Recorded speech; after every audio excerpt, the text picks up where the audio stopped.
Neuvième manche de la saison, Grand Prix du Canada. Eh bien écoutez, bon, c'est pas le Grand Prix qui a proposé le plus de spectacles. Quand même une bataille en fin de course, il y a eu de beaux enseignements à tirer. Avec Verstappen qui s'impose et qui en plus de ça s'éloigne énormément au championnat.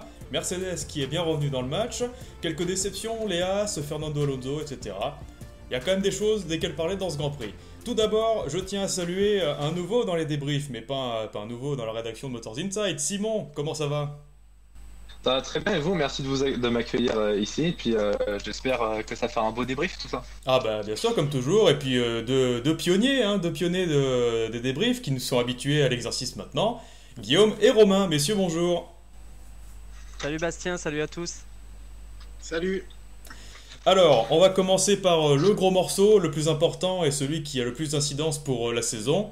Ça va être bien évidemment la victoire de Max Verstappen qui a profité d'une part des déboires de son équipier qui a cassé, de Charles Leclerc qui est parti avant-dernier, et d'un Carlos Sainz qui n'a pas pu le priver de plusieurs points. Alors, j'ai envie de dire, Max Verstappen a été très fort, peut-être trop fort, Carlos Sainz trop tendre, et Ferrari qui se perd encore dans ses travers au niveau de la stratégie, au niveau des arrêts au stand. Donc, est-ce qu'on peut dire que c'est Verstappen et Red Bull qui sont trop forts, ou Ferrari qui sont trop tendres et qui paniquent aux moments cruciaux? Alors moi je dirais que c'est un peu des deux, parce que bon, de toute façon, Verstappen, on sait que depuis l'année dernière, il est très très fort. Il a gagné en maturité et en vitesse, ça on savait qu'il avait. Mais ensuite, Carlos Sainz, je pense, un peu tendre. De toute façon, s'il a quitté la filière Red Bull il y a quelques années en arrière, c'est peut-être qu'il manquait un peu d'agressivité. Et c'est un très très bon pilote, mais je pense qu'il calcule beaucoup trop. Peut-être. En vrai, Sainz, on est tous d'accord là-dessus qu'il manque de qualité vis-à-vis des deux cadors que sont Verstappen et Leclerc. On est tous d'accord là-dessus. Après, je trouve qu'il a quand même, il a donné son maximum, mais en fait, l'écart avec Verstappen s'est vu très très vite, en fait, parce que le Verstappen avait beaucoup moins de rythme que lui, mais lui n'arrivait pas, tout simplement pas à doubler. Alors la question c'est, est-ce que Red Bull est trop fort? Au niveau stratégie, on peut rien leur dire depuis un an et leur bataille face à Mercedes, ils sont passés maîtres dans l'art stratégique. Mercedes s'est cassé les dents, Ferrari cette année. Donc non, Verstappen a été très fort, mais la stratégie a été très bonne aussi. Et puis surtout, je pense qu'il ne faut pas oublier un fait, c'est que c'est la première fois cette saison que Sainz se bat pour la victoire. Vraiment pour la victoire, qu'il a une chance de faire la victoire. Parce que les autres Grands Prix, il avait la voiture pour, mais jusque-là, soit par manque de chance, soit par manque d'opportunité, ou simplement par manque de rythme, ou par des erreurs, il n'a jamais été pour l'instant deuxième, juste derrière le premier. Donc moi, déjà, le fait de... Alors, excuse-moi Simon, mais exception faite, au final, en Italie 2020, face à Pierre Gasly. Aussi. Ouais, je parle cette saison chez Ferrari. Oui, c'est vrai, t'as raison. Parce que oui, non mais bien sûr, je pense que Sainz, voilà, il a eu plusieurs podiums sur sa carrière, mais là c'était vraiment la première fois cette saison, après toutes ces erreurs, qui pouvaient se racheter, et je pense qu'effectivement, comme vous l'avez dit, je pense que parfois il réfléchit trop. C'est-à-dire qu'il se dit trop, ok, il faut pas que je fasse d'erreurs, machin, et je pense que c'est ce qui a permis à Verstappen de... comme Verstappen est ultra naturel, il a volé vers la victoire.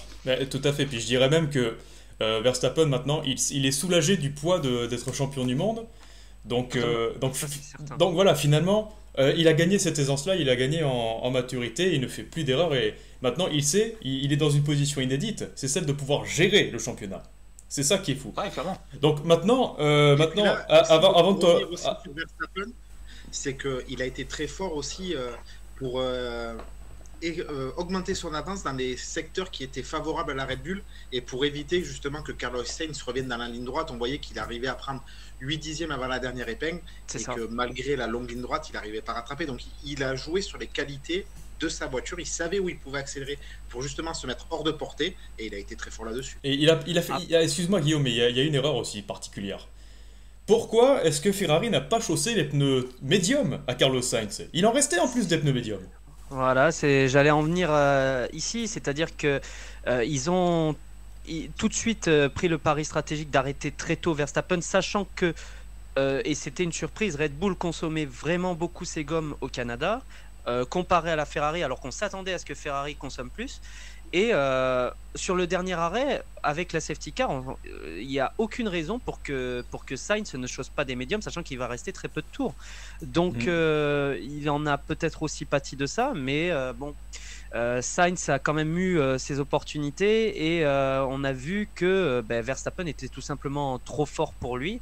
Et ça va peut-être définitivement le reléguer au rang de faire valoir chez Ferrari. C'est le risque, oui. Ça, ouais, voilà, ça va commencer à faire beaucoup. Après, on peut pas lui reprocher. Il a inscrit quand même de gros points pendant que Leclerc, qui devait remonter derrière, il a fait le spectacle, mais on y viendra après, a pris une pénalité. Donc du coup, il a quand même assuré les points. Mais du coup, dans l'optique du championnat pilote, pour le coup, il n'a pas forcément aidé Charles Leclerc à ce niveau-là. Donc c'est ce qu'on attend un peu d'un numéro 2, si on va par là, un Bottas chez Mercedes. Et là, il n'a pas rempli à 100% le contrat sur ce week-end de Grand Prix. Simon, tu veux ajouter quelque chose? Ouais, juste une petite erreur que Carlos Sainz fait et qui offre la victoire à Verstappen sur un plateau d'argent, c'est au l'avant-dernier tour, je crois. Il rate un peu son entrée dans la dernière épingle et du coup, pour se rattraper, il va un peu plus fort sur l'accélérateur et du coup, il glisse un tout petit peu et il passe de 6 dixièmes, 5 dixièmes à 8 dixièmes, 9 dixièmes pour une droite. Il me semble que c'était le dernier tour, ça. Si je me trompe pas, il me semble que c'était le dernier tour. Ah, c'est possible. Alors je crois que c'est l'avant-dernier parce qu'après c'est l'avant-dernier, ouais, exact, ouais. Avant-dernier, exactement, avant-dernier, ouais. Donc après, justement, je me dis, jamais il peut revenir après cette erreur parce que justement, il y aura un écart trop grand pour après le dépasser. Donc pour moi, c'est vraiment cette erreur fatale qui vraiment le crucifie en fait. D'accord. Après, pour en revenir à Verstappen, pour clore le sujet, il a quand même, comme tu l'as dit au départ, bénéficié de circonstances. C'est-à-dire que son coéquipier s'est mal qualifié, mais ça, c'est à la performance. Enfin, je veux dire, il s'est planté. Mais après, derrière, il y a une casse moteur. Charles Leclerc qui prend les pénalités. Donc déjà, il avait le champ libre. Sachant qu'en plus Alonso n'a pas, et on y reviendra après, n'a pas fait le départ parfait. Donc il a quand même eu, on va dire, beaucoup d'éléments en sa faveur sur ce Grand Prix, ce qui n'enlève en rien sa performance ce week-end. Tout à fait. Je pense de toute façon, quand il commence le Grand Prix, je pense que dans sa tête c'est très clair qu'il y a 99% de chances qu'il puisse le gagner. Je pense que c'est pas un de ces Grands Prix où il se dit peut-être que Leclerc va pouvoir remonter. Je pense que Verstappen, même si, attention, t'es pas de Formule 1, tu te dis il peut tout se passer, mais je pense que quand même, quand t'es premier, que le mec qui te suit, il est dans une Alpine, je pense que tu te dis, si je fais pas d'erreur, cette victoire je l'ai. Tout à fait. Et justement pour Charles Leclerc, il faut le mentionner parce qu'il est remonté de 19e à 5e et il limite la casse tout de même. Tout de même, il y a un écart très grand au championnat qui s'est créé parce que Leclerc avait lui-même en début de saison 46 points d'avance sur Verstappen. Là maintenant, il en a 49 de retard, en étant à 3 points de Sergio Pérez. Et là, on parlait en début de saison de l'importance de la fiabilité. Et là, on en est à 2 abandons partout, entre les 2 hommes. Et voyez l'écart qu'il y a maintenant. Donc, j'ai envie de dire, Leclerc, il a le talent pour, il a certainement la maturité pour ça, même s'il a fait une erreur à Imola. Là, je pense que c'est Charles Leclerc, je ne sais pas si vous serez d'accord, mais Charles Leclerc pâtit vraiment de la pression que subit Ferrari, que lui ne subit pas, étant donné que dans son pilotage, il est souvent clinique, comme on l'a vu dans ses dépassements. Je sais pas. Moi, je sais pas s'il y a une quelconque pression. Moi, je pense que simplement Charles Leclerc fait pour l'instant encore trop d'erreurs. On le voit à Imola. Le problème, c'est que quand Verstappen abandonne, quand Verstappen il remporte des courses en début de saison, enfin quand il finit les courses, il les gagne. Alors que là, c'est une saison, par exemple, Leclerc il n'a pas toutes gagné quand Verstappen a abandonné. Et ça fait la différence à la fin au championnat. Tout à fait. C'est pas en commun.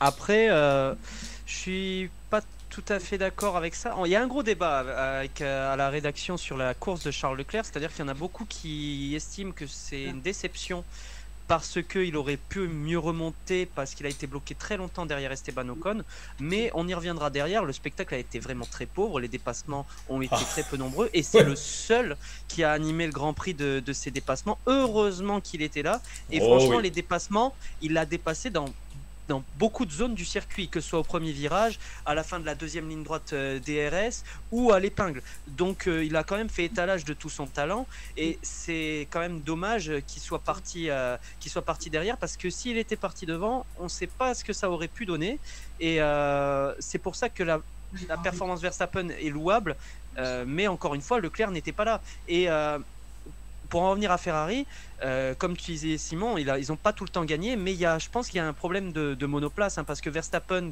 quand on se rappelle Bahreïn, il menait de main de maître, les 2 Red Bull étaient devant, donc ils auraient peut-être même beaucoup plus d'avance que ça. Donc la Red Bull est pour le moment au-dessus du lot sur la Ferrari, quoi qu'il en dise. C'est clair. Après, la Ferrari, elle avait comme on dit depuis le début de la saison, elle avait un package qui était relativement homogène.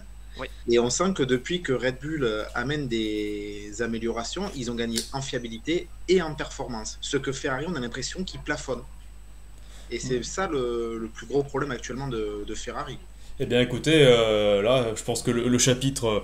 j'ajouterai quand même une dernière chose avant de passer au chapitre suivant, c'est que si Charles Leclerc avait été à la place de Carlos Sainz, même s'il n'avait pas gagné, il y aurait eu des attaques. Là en l'occurrence, Sainz En a fait, été bien temps. Je pense qu'en Après, on ne peut pas être aussi persuadé de ça, Voilà. je pense, Bastien, parce que le Canada, c'est quand même une piste un petit peu atypique. Il y a les murs qui sont prêts. Je pense qu'ils ne se seraient pas non plus tentés à des attaques non plus suicidaires ou autres. Non, pas, Attaquer comme ça. pas suicidaire, mais je pense que les choses auraient été certainement très différentes. Et il y en a un autre, alors on en vient au chapitre suivant, c'est Mercedes qui commence... alors, qui pourrait peut-être pas à la mi-saison, mais peut-être d'ici la fin.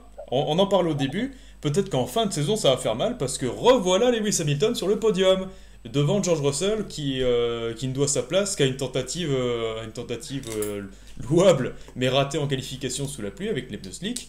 Donc Hamilton 3, Russell 4 et des Mercedes qui commencent, semble-t-il, à en finir avec le marsouinage. Donc est-ce qu'on peut dire que, attention, Mercedes arrive? Est-ce que le Challenger s'appellera Mercedes et pas Ferrari?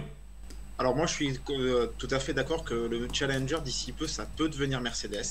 On sait de toute façon qu'ils ont une puissance de frappe qui est énorme. Ils nous ont habitués ces dernières années à amener toujours des évolutions, à trouver toujours une petite faille dans le règlement pour progresser. Même si cette année, il y a le budget de cap, ils sont partis sur une monoplace qui est totalement différente des autres, un concept qui est totalement différent. Ils arrivent petit à petit à le mettre au point et on voit qu'ils se rapprochent. Et je pense que d'ici quelques courses, Ferrari va peut-être devoir regarder derrière, de ne pas se faire piquer des points par Mercedes au championnat du monde constructeur. Ils vont peut-être regarder derrière plutôt que devant.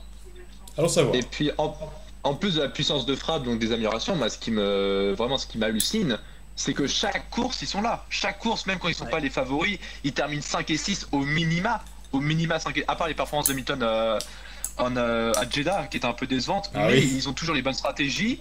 Ils ont toujours la fiabilité, ils font toujours les bons calls. Ça se voit qu'ils sont habitués à se battre devant, même s'ils sont plus devant. Ils ont cette intelligence encore de faire les bonnes décisions tout le temps. Et puis ils sont fiables, quoi. Enfin, je veux dire, on Ouais. l'a toujours dit depuis le début de la saison. Dès qu'il y aura des ennuis de fiabilité, Mercedes saisira les opportunités. Eh Dès oui. qu'ils ont pu faire un podium, ils étaient là. Donc Russell, c'est le seul pilote qui n'est jamais sorti du top 5. C'est quand même, c'est exceptionnel. Ouais, Encore, hein. c'est- C'est la première année qu'il se retrouve dans une voiture dite de pointe. Et il se met à la bagarre avec les meilleurs. On n'avait aucun doute sur son talent, mais c'est quand même un gros step de passer très très rapidement. Oh oui. Et ben, Mercedes va s'appuyer en plus de ça sur un Lewis Hamilton qui est en train de revenir parce que on l'a vu très souriant et ça faisait longtemps qu'on l'avait pas vu aussi souriant, Lewis Hamilton. Et un Lewis Hamilton en confiance, il faut s'en méfier et Oh, oui. avec de gros ennuis hein, pour Red Bull et Ferrari. Et j'ajouterais aussi que Ferrari a intérêt d'appuyer là où ça fait mal sur le développement. Parce que là, c'est Mercedes qui est en train de revenir. C'est la place de vice-champion qui pourrait se jouer. Eh ben Exactement. oui, carrément, parce que Red Bull a pris un avantage. Après, comme on a dit, Verstappen avait 40 et quelques points de retard sur Leclerc, maintenant il en a 49 d'avance. Ça peut très vite aller dans un sens comme dans un autre, une évolution ratée chez Red Bull. Mais bon, on voit quand même que Red Bull a pris l'avantage, que Ferrari patauge un peu dans la choucroute. Donc du coup, Mercedes en profite et se rapproche. Et quand Mercedes est là, ben, généralement, ça donne des gros résultats. Ouais, bah juste pour revenir sur Russell très rapidement, moi ce qui vraiment me choque depuis le début de la saison, c'est qu'il ne fait aucune erreur. En Et je plus. dis que c'est impressionnant parce que Verstappen, Leclerc, quand ils sont arrivés chez leurs écuries de pointe, même si Mercedes c'est plus une écurie de pointe en termes de rythme, en termes de statut, ça l'est toujours, il ne fait aucune erreur. Vraiment, il est impressionnant ce garçon. Il ne fait pas un seul blocage de roue qui lui va faire 2 positions, comme je sais pas, plein de pilotes ont pu faire cette saison. Vraiment, il est millimétré, c'est un robot, il est en mission. Et moi je trouve ça impressionnant. Ouais, Et puis c'est- ce qui est fort, c'est que voilà, c'est le seul pilote à avoir fait des top 5 depuis le début de la saison. C'est exceptionnel. Exceptionnel. Et comme on disait précédemment dans les débriefs précédents, le championnat, comme il va se jouer, on en est tous conscients sur la fiabilité. Ça peut être des candidats au titre parce que justement la régularité va payer. tout à fait. Je sais en pas tout s'ils cas- peuvent jouer le titre, mais ils peuvent jouer la deuxième place au constructeur, ça c'est sûr, si jamais il y a trop d'abandon chez un Ferrari ou Red Bull. Et je pense qu'un des pilotes peut se voir terminer dans le top 3, ça c'est, je pense que s'il continue comme ça. Mais le titre, je trouve ça un peu trop loin parce que Verstappen est vraiment trop fort et je pense pas qu'il puisse perdre le titre. Oui, mais attention, c'est la fiabilité Red Bull qui peut jouer. Oui. Il est là Bien sûr, le et- problème.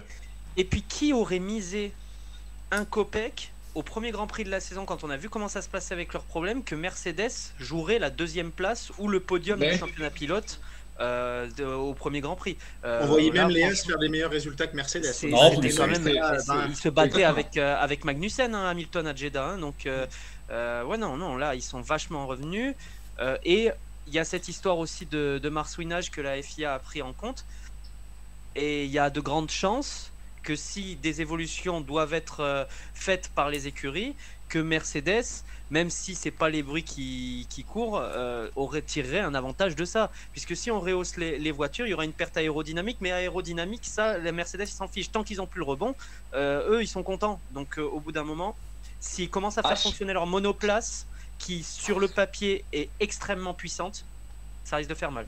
Moi justement je pense que le rehaussement va les affecter parce que justement je pense que c'est parce qu'elle est proche du sol qu'elle est rebondie, qu'elle est rapide justement. Je pense pas que même si du coup ça les pénalise, je pense que s'ils la rehaussent, ils vont juste avoir le même niveau de performance qu'une Alpine ou une As. Moi je pense. Mais Va À savoir. voir. Va savoir, mais quoi qu'il en soit, Mercedes, il va falloir s'en méfier. Alors maintenant, il fallait en venir à une autre écurie et puis un pilote en particulier qui nous a surpris, qui nous a fait rêver en qualification, Fernando Alonso. Alors c'est dommage parce que cette pole qu'il aurait pu avoir en Australie, s'il avait pu aller la chercher au Canada sous la pluie, ça aurait été un beau symbole parce qu'on a toujours su qu'Alonso était un excellent pilote sous la pluie. Il l'a prouvé, il n'a rien perdu. En revanche, alors on parle d'une fuite d'air qui l'aurait pénalisé en course, une stratégie, bon, on a essayé de le faire durer le plus longtemps possible, mais quand on n'a pas le rythme, il vaut mieux pas prendre ce genre de risque. Quoi qu'il en soit, Alonso, qui termine à une malheureuse 9ème position après une pénalité plutôt contestable, parce que des zigzags, il y en a qu'en fond qui ne sont pas pénalisés, hein. Oh Et, oui. voilà, alors Guillaume, on te connaît, t'inquiète pas, ça vient. Le tour vient, on va en parler, il n'y a pas de souci, mais quoi qu'il en soit, Alpine, décevant, Ocon, course solide, intelligente, Alonso qui, bon, s'il avait pris la tête au premier virage, peut-être que ça aurait totalement changé la physionomie de la course. T'es sûr. Bah, Alonso, masterclass en qualif. Franchement, c'est beau ce qu'il a fait. Après, avec Alpine, j'ai l'impression qu'on répète toutes les semaines, après vrai. chaque débrief, les mêmes phrases. C'est il a toujours manqué quelque chose. Ils n'arrivent pas à faire un week-end complet sans erreur. Sans problème. C'est Ouais, exactement ils ont ça. toujours quelque chose qui va aller. Alors, une fuite d'air, une sortie de piste en qualif, un mauvais pit stop. Il y a toujours quelque chose qui leur permet qui leur permet pas de passer le niveau supérieur. Tout à Ah, fait. il serait C'est dommage. largement au niveau de McLaren, hein. Voilà, avec tous les points qu'ils ont perdus. Parce que là, franchement, il y a beaucoup de points perdus. Moi, je pense que niveau stratégie, déjà, c'était très moyen, hein, comme tu l'as dit, Bastien. Franchement, la première VSC, c'était très osé de le laisser en piste, sachant que tu sais très bien qu'un Hamilton, quand tu vois Verstappen rentrer, tu sais très bien qu'Hamilton derrière, il a un coup à jouer et que du coup Mercedes va le faire rentrer. Et là, à ce moment-là, tu sens que Alpine, pour le coup, on disait que Mercedes avait l'habitude de la lutte aux avant-postes. Alpine, il leur manque un petit peu ça. Oui, c'est vrai. Et pour en revenir à Alonso, oui, il a été exceptionnel samedi. Je trouve qu'il a été bon dimanche aussi, puisque si le problème est avéré, il s'est quand même battu au niveau de ce que l'Alpine peut lui apporter sur le sec. Donc finalement, ils étaient avec les Alfa Romeo, ce qui est logique pour des Alpines. C'est vrai que c'est dommage puisqu'il part en première ligne, mais bon, ça reste des Alpines. Il y a les voitures qui étaient les plus rapides devant elles. Donc pour moi, Alonso, il a fait sa course et on reviendra sur l'histoire du dépassement plus tard. Oui. et puis surtout en début de course, il arrive à rester avec Sainz, ce qui prouve Ouais. qu'il avait le rythme et que potentiellement, alors à quel point ce problème mécanique a vraiment impacté sa course, mais on peut se demander avec des s'il y a vraiment eu ce problème mécanique, est-ce qu'il pouvait aller chercher ce podium finalement?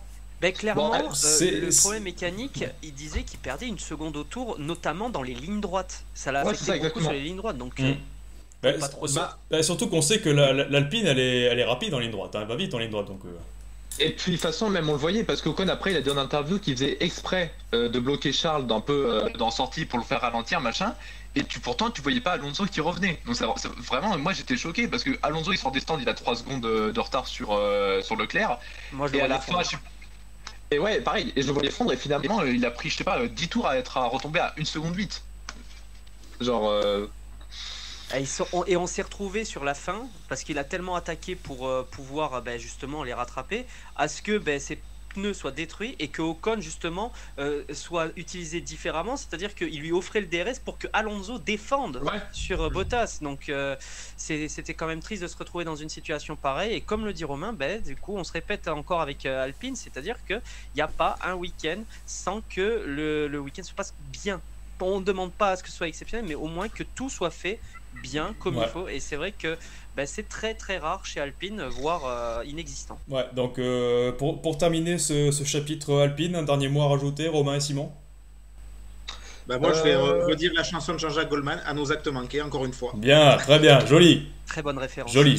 Moi, je veux pas qu'on y réponde dès ce soir, mais moi, je commence à me demander si un jour Alonso va pas être frustré d'Esteban Ocon, non pas au niveau de performance, mais à chaque fois dans son incapacité à maintenir les pilotes qu'il a derrière lui, comme Alonso a pu faire en Hongrie. Je sais que c'est circonstanciel en Hongrie, mais je pense qu'il y a quand même cette frustration chez Alonso de voir que Ocon ne peut pas lui offrir ce que lui Oui, mais Simon, Ocon n'est pas Alonso. Je sais. Alonso, il a quand même une expérience, il a quand même l'expérience de traîner des voitures moins rapides vers le titre de champion du monde. Et puis, il n'y a rien de comparable. On était sur le Hungaroring où les dépassements sont inexistants et avec une ligne droite nettement moins grande. Donc là, il y avait un différentiel de performance tellement grand que Ocon, je pense qu'il pouvait. Mais c'est vrai que la question mérite d'être posée. Ouais. Tout à fait. Oui. Pour moi, cette frustration serait pas forcément justifiée, mais ça fait quand même beaucoup d'éléments dans le clan Alpine qui empêchent Alonso de pleinement s'exprimer. Et je pense que ça peut lui impacter le moral. C'est vrai. À voir en tout cas. Alpine, 6 et 9. C'est quand même des points, c'est toujours ça de prix. Et si jamais il y a un week-end parfaitement clair ou sans problème, allons savoir ce que ça peut donner. Pour la quatrième et dernière partie qui est consacrée à ce Grand Prix du Canada, parce qu'ensuite on dira 2 mots sur ce qu'on attendra de Silverstone. Alors en quelques mots, on va aller rapidement là-dessus, mais déjà Alfa Romeo et surtout Guan Yu Zhou qui marque de très beaux points à la 8ème place. Et ma foi, il progresse bien ce pilote-là. Et puis Alfa Romeo, ça se passe bien, même si c'est pas toujours facile. C'est régulier, ça se passe plutôt bien. Bottas score aussi ce qu'il faut quand il faut. Mais en tout cas, Guan Yu Zhou, très belle surprise.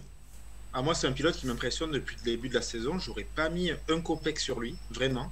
Peut-être après, pas. Il a l'étiquette de pilote payant aussi, qui finalement, on voit que c'est un bon pilote. Il progresse course après course. En qualif, il progresse tout le temps. Il est sur une pente ascendante. Il faut que ça dure comme ça. Et je ne sais pas ce qu'avait prévu Alfa Romeo pour les années à venir, s'ils avaient prévu de le garder juste un an ou pas. Mais c'est vrai que si dans quelques temps, il y a Théo Pourchère qui est de l'académie, ils veulent le faire sauter dans la voiture, ça va être compliqué, quoi. C'est exactement ça en fait, le point soulevé est le bon, c'est-à-dire qu'il est en train de donner des sueurs froides à Alfa Romeo parce que je pense qu'ils ne s'attendaient même pas eux-mêmes à ce que Guan Yu Zhou produise des performances comme ça aussi vite. Et là, c'est vrai qu'il était impressionnant sur ce Grand Prix, autant en qualification qu'en course. Il a dominé Bottas, même s'il finit derrière. Il finit derrière. Il fait 7ème Bottas, oui. Voilà, allez, bien sûr. On se retrouve très bientôt. Merci à vous de nous avoir suivis sur Motors Inside et on se retrouve sur le site, bien évidemment, pour suivre l'actualité de la Formule 1. Ciao, ciao. Sinon, on va se faire taper sur les doigts. Mais sinon, oui, non, il a été très très bon, très consistant. C'est le seul rookie de l'année, donc on pouvait s'attendre à ce qu'il fasse des frasques. Et on voit que franchement il apprend, sachant qu'il ne connaissait pas la piste non plus. En plus, oui. Il n'avait jamais été sur la piste, c'est qui est encore plus louable. Et comme tu disais, l'Alfa Romeo est très très très performante sur tous les circuits. Et dès que la mécanique ne s'en mêle pas, ils sont toujours là dans les points. Donc bravo à eux. Et puis surtout, contrairement à des pilotes comme Mick Schumacher ou Nicolas Latifi qui ont déjà quelques saisons derrière eux, il ne commet pas d'erreur. Il ne fait pas de crash. Je n'ai jamais vu. Il n'y a que Imola avec Agassi où c'est un peu incident de course, un peu la faute des deux. Mais je pense que pour l'instant, il fait aucune erreur de sortie de piste.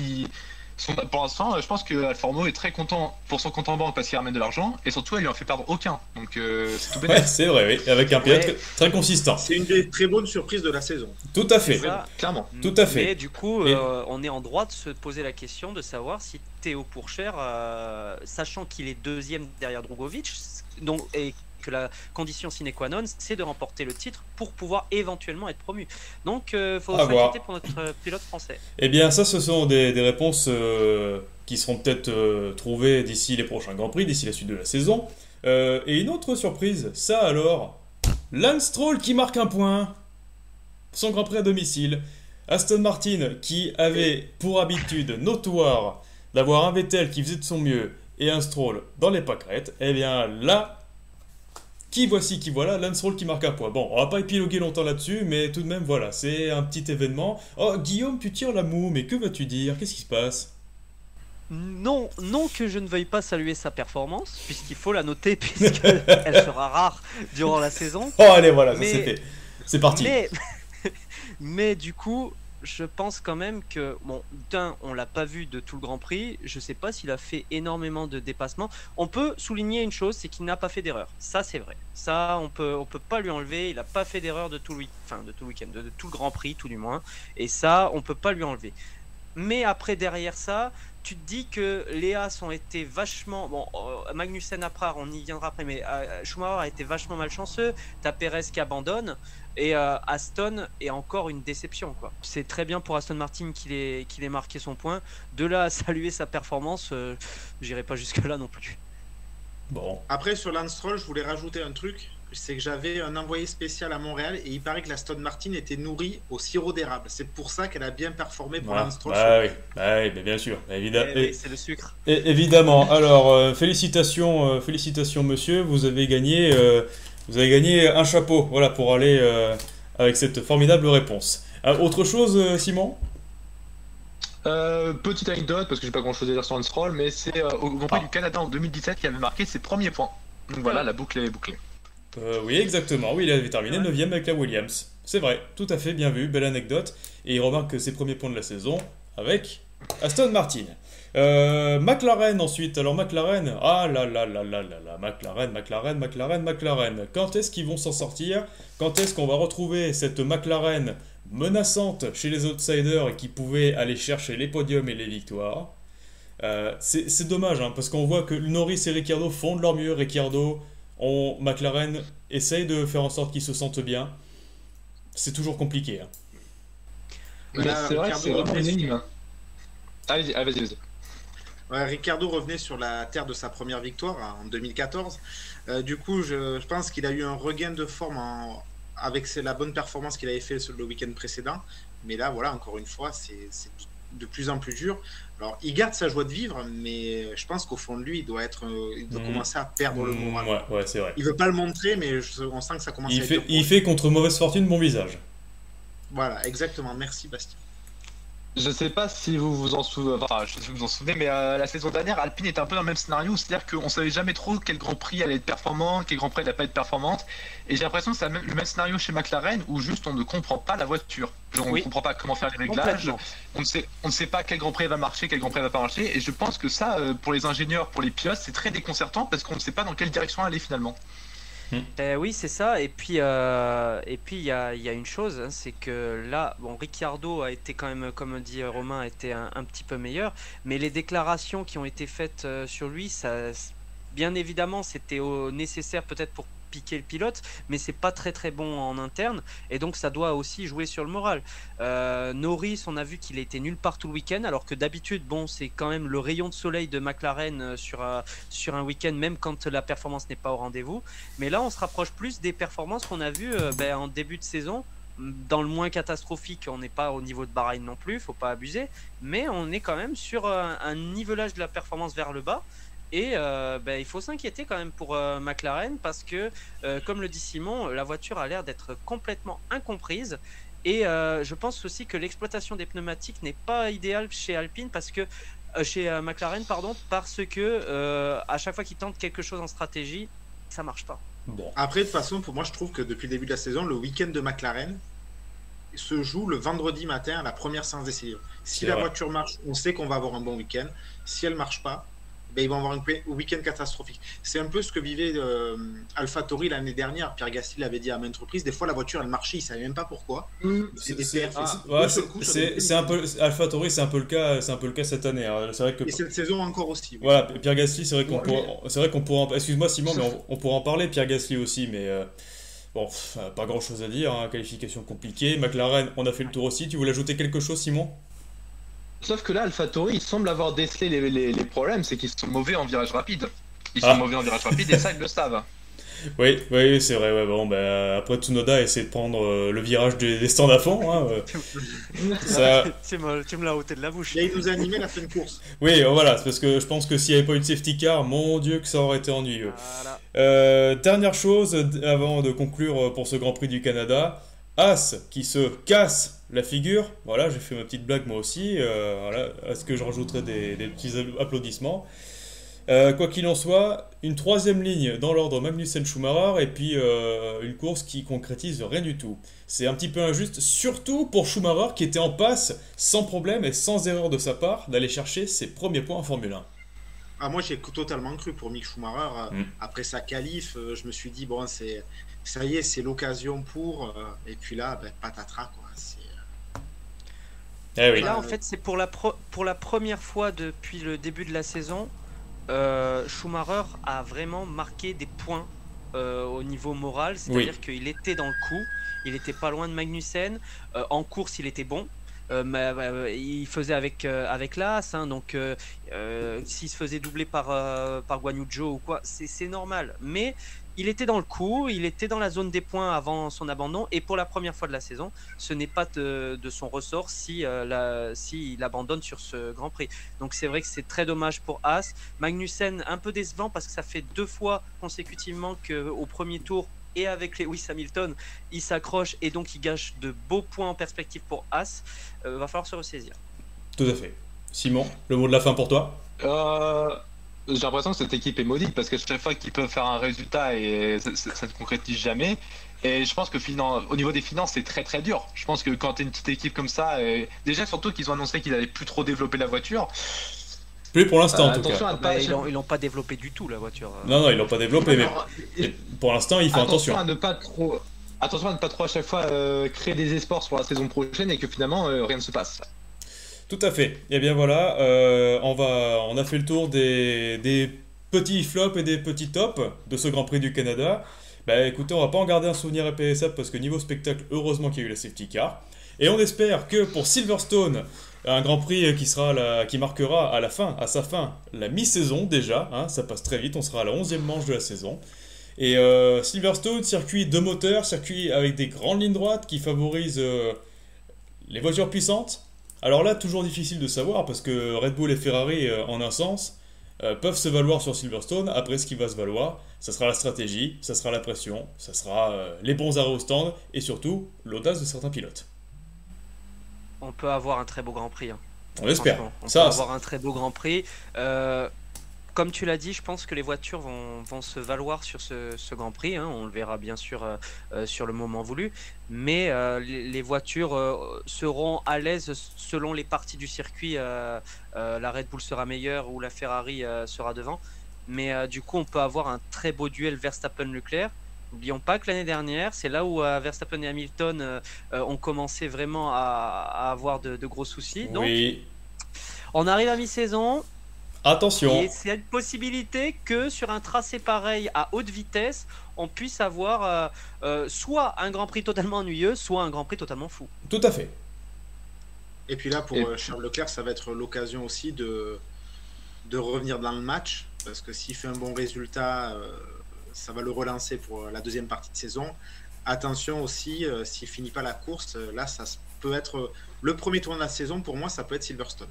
Et n'oublions pas qu'il a failli gagner l'année dernière. Hein. Qu'il a failli gagner l'an dernier avec une voiture qui n'avançait pas en ligne droite. Simon, le mot de la fin de ce débrief est pour toi. Clairement, Silverstone, ça peut être un très beau Grand Prix. C'est les performances sont proches. Je pense qu'on a vu en 2019 quand Red Bull et Ferrari se battaient vraiment de façon sublime avec les 4 voitures. Ça se décroisait, ça se croisait. Donc je pense que de toute façon, il faut vraiment espérer que toutes les voitures soient proches, parce que là on peut vraiment avoir un superbe Grand Prix. Et à la façon d'un Hamilton Verstappen l'année dernière, je pense que autant d'actions peut mener à une catastrophe vers la fin. On l'espère pas, mais c'est une éventualité qui est fortement possible sur Silverstone. Et bien voilà, on arrive à la fin de ce débrief et de cette micro-présentation de Silverstone. Merci à tous les trois d'être venus pour débattre un petit peu de tout ça. Et merci à Simon pour qui c'était la première. Ouais, bah merci à vous, c'est cool. Voilà, et Guillaume et Romain, alors écoutez, si c'est pas le week-end suivant, ça sera forcément plus tard dans la saison. Bah oui, on se retrouvera bientôt. Bah voilà, allez bien sûr. On se retrouve très bientôt. Merci à vous de nous avoir suivis sur Motors Inside et on se retrouve sur le site bien évidemment pour suivre l'actualité de la Formule 1. Ciao ciao. Merci Bastien, salut à tous. Ciao.